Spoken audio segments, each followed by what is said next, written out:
suffering and shame. And I love that old cross where the dearest and best for a world of lost sinners was slain. So I'll cherish the old rugged cross till my trophies at last I lay down. I will cling to the old rugged cross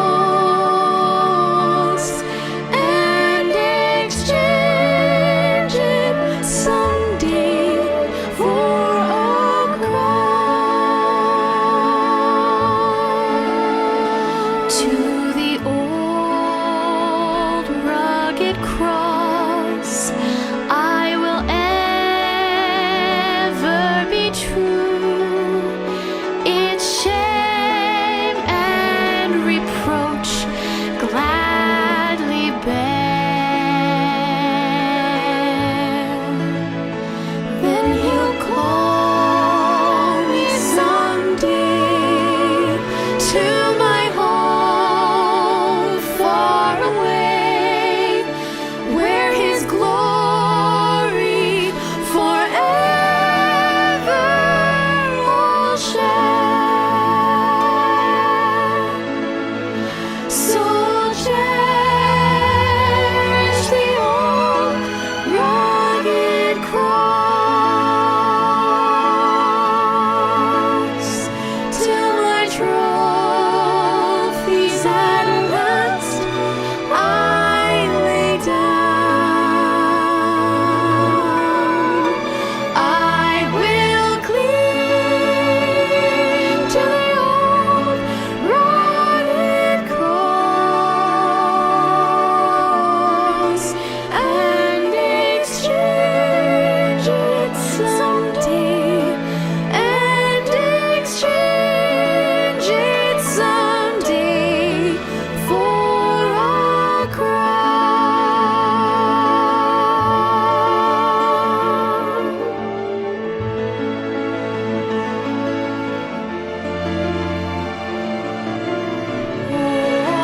I will cling to the cross and exchange it someday,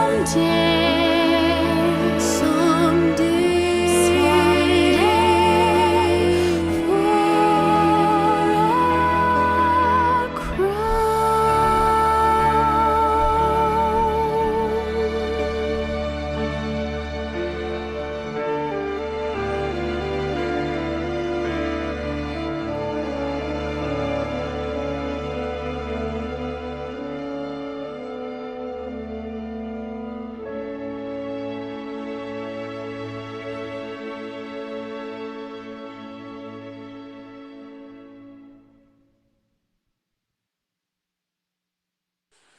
To be in a right relationship with God requires that we are sinless. Because we are not sinless, we need a sacrifice, a perfect sacrifice, in order to be in a right relationship with God. Jesus Christ is that right sacrifice. He is the right sacrifice because he himself was sinless. And so, because of his death on our behalf, his sacrifice, his sinlessness has been given to us so that we can have a right relationship with God. On this Good Friday, that's what Jesus did. He went to the cross to be that perfect sacrifice for you and for me, so that we could be in relationship with God. because of what Christ has done for us. I want to read Luke's account of what happened to Jesus on that first Good Friday, starting at Luke 23. And I will read it and then, without comment, be done. Then the entire council took Jesus to Pilate, the Roman governor. They began to state their case. This man has been leading our people astray by telling them not to pay taxes to the Roman government and claiming that he is the Messiah, a king. So Pilate answered him, "Are you the king of the Jews?" Jesus replied, "You have said it."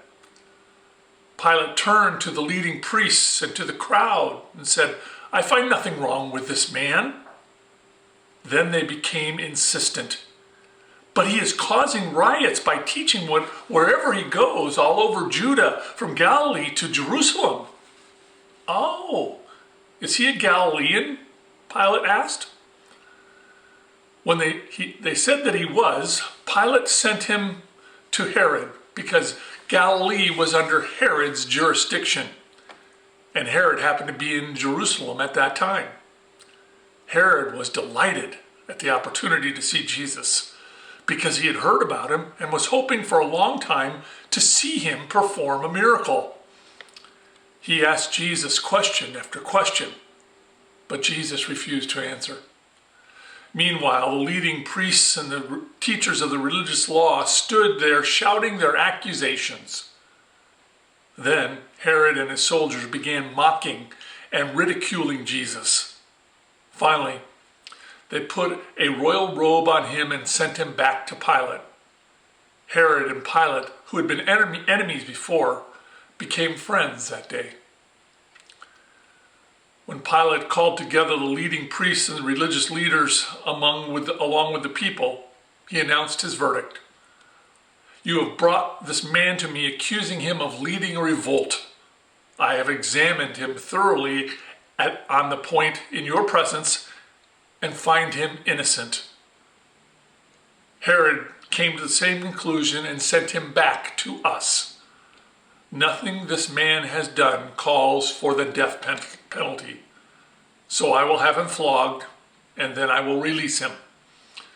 Then a mighty roar from the crowd rose up, and with one voice they shouted, "Kill him and release Barabbas to us." Barabbas was in prison for taking part in a resurrection in Jerusalem against the government and for murder.